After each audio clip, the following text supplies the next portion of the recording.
Hello, can you please tell me about yourself? Yes, my name is Jana.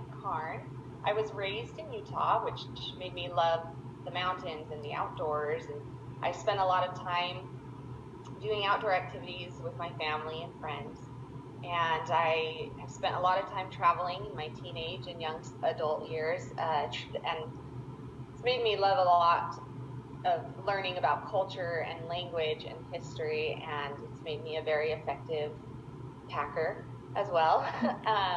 I grew up playing the piano and singing and being a part of community theater, and so I love to sit around and play musicals or go to musicals or listen to them as well. And I've spent time on my resume, you'll see I spent time working as not only a SLIPA, but a lot of different places as a graduate student clinician as well. Can you tell me about your weaknesses? I would say one of my biggest weaknesses would be taking on a lot of responsibilities and sometimes more than I can chew. And it's it puts me in risk of not meeting deadlines or not doing what I would perceive as my best work. And so one thing I've done to work on that is to practice delegating tasks to other people's and acknowledging when my plate is full and even advocating for myself when that time comes. Can you give me an example of a time that you felt you went above and beyond the call of duty at work? Yes, a coworker of mine was sick for about a week, and we didn't get a lot of notice that he was going to be gone. And so I managed my schedule in a way that I'd be able to see his high priority patients without costing my patients the therapy that they needed as well.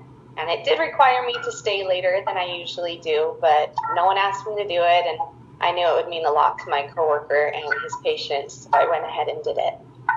Can you give me an example of a time you did something wrong and how did you handle it? Yes, as a graduate clinician, I was working in a SNF and I was still relatively new there. And I was observing a patient during his lunchtime in his room. And I had studied up on the diet levels for safety and things like that, and noticed that his dessert on his tray didn't meet the consistency or the texture that was safe for him. So I explained to him why I was not wanting him to eat it, and he was complacent with it. So I moved that dessert to the back of the tray. And what I should have done was take it out of sight, out of mind, because later he reached for that dessert, having forgotten our discussion about it. And so I had to take it from him, and he had to explain why he couldn't have it and had to reestablish that rapport with him, which luckily happened really quick. He was very understanding.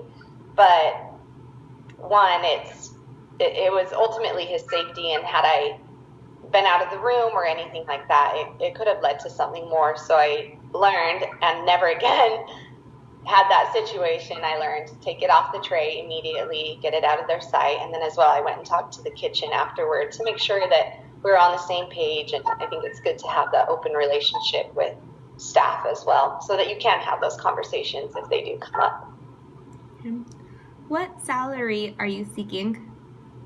I'm seeking a competitive salary, and in the schools down here, I've done my research and I've learned that that is roughly anywhere between 40 to 50,000 a year on a salary basis. Hourly, that converts differently, though. Okay, how do you want to improve yourself? Oh, sorry. What is your salary history? As an assistant in the schools before, I was working an hourly wage, which amounted to about 35 to 38 a year, and or 38,000, sorry, a year. And since then, I've gained a lot of experience, not only in schools and other settings, but in the role and responsibility of a therapist rather than an assistant. What are you looking for in terms of career development? I'm looking for a long-term job that I can commit to that will build my skills and experience, something that I can put my energy and effort and love for this career into, as well as be recognized for that effort. How do you want to improve yourself in the next year? I still have a strong desire to learn and grow. I think that that's something that's a continual basis. I don't consider myself to have figured out everything and I know it all. And so I hope to improve myself by learning and adapting and contributing to my job in the schools. And with increased experience and opportunity, I can improve. And specifically, skills I'd like to improve on would be to administer tests in an efficient manner and interpret those tests quickly and improve on that. Okay. How would you go about establishing your credibility quickly with the team? It's important for me to have a unified working environment. I want the teachers and staff to know that I'm a reliable person that they can come to me with questions or concerns, and I'd be willing to go that extra mile to show them that I am dependable. I would introduce myself first and foremost to the staff, and by going the extra mile, it would be things like volunteering to help out or stay after or do whatever it may be that I can take on that can show them that I'm more than just a faculty member, that I can be an advocate and a friend as well. How long would it take for you to make a significant contribution?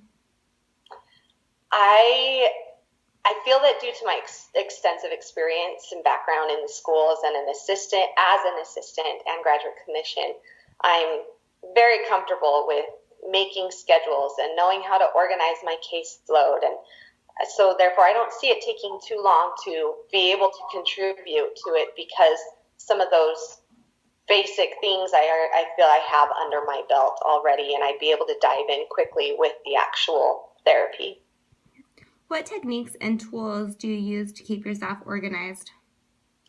I have a monthly planner that also includes a weekly setup behind it. So I use that all the time for checklists that I prioritize the day before and create my schedules. And they're set up to keep me organized, but they're not so set in stone that if something comes up or if something needs to be changed, whether temporary or permanent, that I can't make that happen. I can adjust to that as well. Do you think a leader should be feared or liked? I think it's important for a leader to be liked. I can see how being respected as well as respecting others is more influential than somebody who is demanding and insensitive to situations or needs of others. If you were an animal, which one would you want to be? I've been asked this before, and I've always gone with a dog, and specifically a golden retriever. And it's not just because I love them, but because for me, they do not hold on to things. They get over things, whether if it's a bad situation or something like that. They get over it so quickly. They don't keep grudges. They move on and get things done. And they also know how to be kind and friendly, but if necessary, they know how to protect what's their own and stand up for that. If you could choose one superhero power, what would it be and why? That one I would have to say flying, possibly influenced because of my love of travel as well. But I think that the thought of flying can give different perspectives on how you view different things. Like, I don't know, just being up in the sky looking down on things is so different than being in and amongst it, and changes that perspective. Plus, you get places faster. I like that. We have one last question that we're going to go back to. How do you want to improve yourself in the next year? Improve myself for the next year, I desire to continue learning and growing, and so I want to have that open education where I take what I have and I build upon it and I adapt to it, and I'm not just closed-minded to, I know what I'm doing, it's set in stone, I've got it. I want to be able to learn and adapt. Every setting is different, and so I want to improve on the skills of being able to work with those around me and make things individualized for people. And specifically on some skill sets, I would like to improve on being able to interpret tests just by seeing the results right away rather than having to look it up. And the more I administer tests, I think that will come. Great. Thank you so much. Thank you. Goodbye.